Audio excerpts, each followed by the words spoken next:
ChristiangeekCentral.com.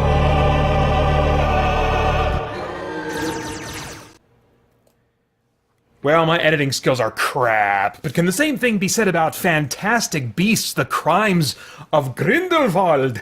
Stick around and find out. Bum bum ba-dum bum bow bow bow bow ba-do bow bow bow do bow ba-do bow bow. I don't know. I gotta get my son in here. He knows all the tricky intervals to that.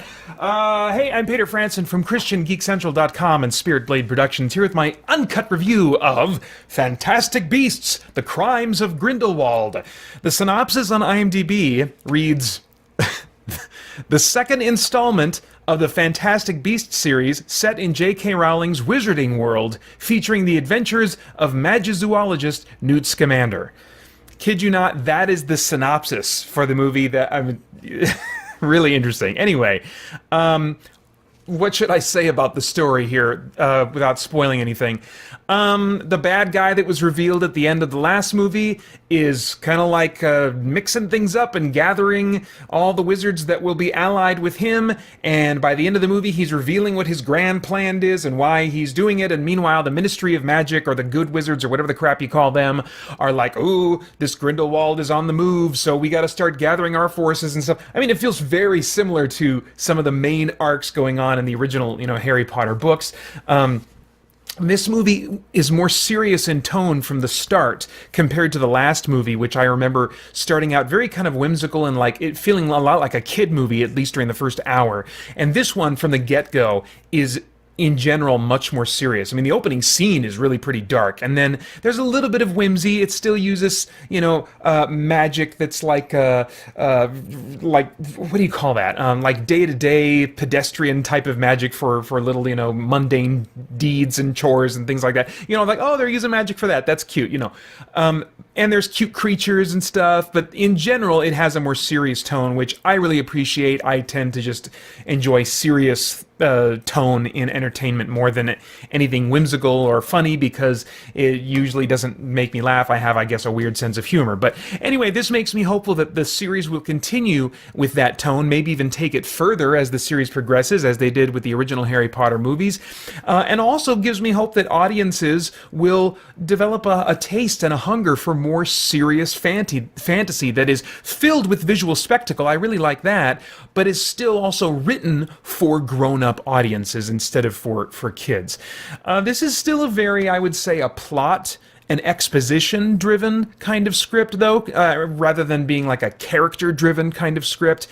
It also felt very dependent on one's previous investment in the last film's story and the wizarding world of Harry Potter in general, and just kind of the lore and the backstory and stuff like that. I didn't rewatch the original Fantastic Beasts and Where to Find Them, and I felt, I think partially as a result of that, very out of the loop at times watching this movie. Like, I was supposed to know things about characters that I had no clue about. I'm like, did Newt have a brother? Okay. There were also a couple, and part of that, I should say, is in my experience with the first movie, I didn't feel like the characters' motivations were invested in, and so I found all the characters very forgettable, So, which is probably one of the reasons why, I just was not tracking with who was who and all that kind of stuff in this movie. There were also a couple revelations about character histories and backgrounds that I just didn't care about, because the first movie, as I said, didn't invest in character motives enough for me, and neither did this one really add to character motives. It did a little bit, I'll get to that, but largely, it felt very plot-driven, and there were like these bursts, a couple big bursts of explanation for questions that I really wasn't asking. I was like, okay, I guess, this is supposed to be a big moment of revelation. I wasn't wondering about this, but okay, But things do become more personal for characters in this movie. There are relationships that are getting stretched and torn apart. There are bonds between characters, old bonds that are revealed and that are now being tested by the conflict in the story. The villain Grindelwald also turns out to have some complex motives for his agenda that in some ways are really easy to sympathize with, especially with, the benefit we have. This is a period piece taking place in like the 1920s, and that comes into play. Modern audiences kind of know not only where the Harry Potter stories go after this, because this is set before those stories, but also world history and stuff. And so we have the advantage of knowledge that is future to these characters. And so there's just like I had some sympathy with Grindelwald and his motives and stuff like that. So by the end of the movie, and I really appreciated that moral complexity, and I look forward to seeing where it goes in the next movie. As far as the cast goes, for my taste, the cast was all fine, but I didn't feel they had really interesting characters to work with, so, that's a shame. The visuals, there's lots of CG magic flying around, and it is looking a little bit more like the kind of magic visuals, the style that I would expect to see if they made a really high-quality, big-budget D&D movie, So, very cool. More visual effects of magic that are a little bit more on the serious side compared to the more kid-like, whimsical side in this movie. So that was really cool. Creatures, to my cursed eyes, still looked pretty cartoony. Some of the big ones looked enough like video game graphics to kind of get me in the mood to, oh man, I want to go home and fire up Monster Hunter World, and boy, that giant thing would be fun to hunt, As far as like relevance, is there anything in this this movie that might stimulate worthwhile thought or conversation about spiritual themes, moral issues, things like that? Well, not naturally to me. I really had to think and search as I was driving away from the movie. I would say that choosing sides is maybe the biggest theme in this movie. The main character, Newt, is hesitant to choose sides in the conflict between the quote-unquote good and quote-unquote bad wizards, and I think that we can sympathize with that, a lot of us. There's so much anger and outrage being expressed online these days over various political or moral issues, and being quick to choose sides and join that existing fight often just adds to the mess. But this movie also shows that we don't want to never choose sides and just completely stay on the sidelines.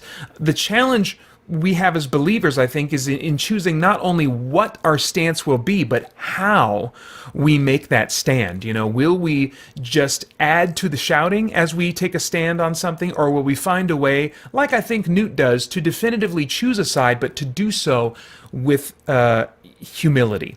All right, now I have no idea what your tastes are in movies, but if I were a time traveler, I'd go back in time and say, Peter, wait, watch this one for free somehow as part of like maybe a subscription service you're already paying for, or some other way, borrow it from a friend that buys it or something, and just watch it for free while gathering ingredients in Monster Hunter World. It's not worth your cash or your full attention throughout, but it goes in some directions that you'll like, and you'll want to eventually be up to speed on this movie so you can give the hopefully even more enjoyable next movie in the series a try.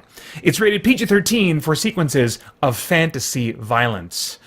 Right now, I'd like to take some time to write a tune for pre-made rhyme.